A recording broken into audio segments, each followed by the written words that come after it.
Hello guys. So, bali, meron tayong natanggap na blessings guys. So, ito siya oh, tanggap na blessings. Bigay ito ng important person syempre. 'Di ba? So, syempre, not enough yung nagpasalamat ako sa kanya personally nung binigay niya sa akin to. So, syempre, kailangan malaman din ng buong mundo. 'Di ba? So, ganun talaga buong mundo, no? So, ito guys. Ayan. So, i-unbox natin guys yung binigay niya. Okay? So, tara guys, samahan niyo ako. Mag-unbox tayo ng gift niya sa akin. So, ito naman guys. Siguro naman guys, so ayan, may nababasa kayo. Ayan. So, ibig sabihin nito ay unboxan natin guys ha. So, hindi naman po ako masyadong mahilig sa ganito. Konti lang. So, ayan, unboxan natin. So, ito guys. Yun.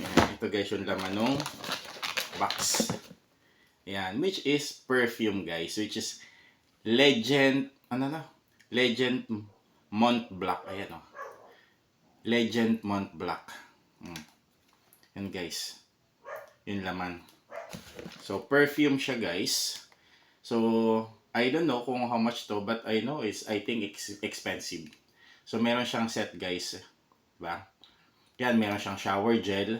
Kasi ito, meron din siya ito. Yan, perfume. Yan. So, ito guys, tatlong set guys. Diba? So, I'm so thankful sa nagbigay nito. Okay? So, maraming salamat sa iyo. Alam ko, mapapanood mo tong video na to. So, not enough na nag-thank you ako sa iyo personally na binigay mo sa akin to.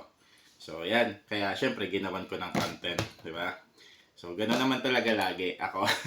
So, sa panahon ngayon, pag may nagbibigay sa akin ng gift, ikina-content ko na. And then, of course, ayan, meron din siyang bigay sa akin na tumbler. So, yan. Which is, pwede to sa mga hot drinks, di ba? So, yan. Pag pupunta ako ng bundok, so, tapos gusto ko magbaon ng ginger tea. So, pwede to, guys. So, kasyang-kasya naman to sa bag ko eh, di ba? So, ayan lang guys. So, thank you very much sa binigay mo sa akin na tumbler.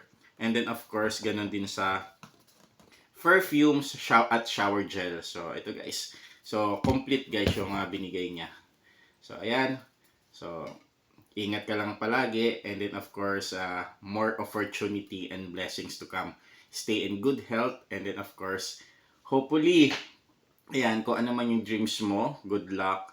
And then, ibe-bless tayo ni Lord kung ano man yung plano natin sa buhay natin. So, ayan guys. Thank you so much again.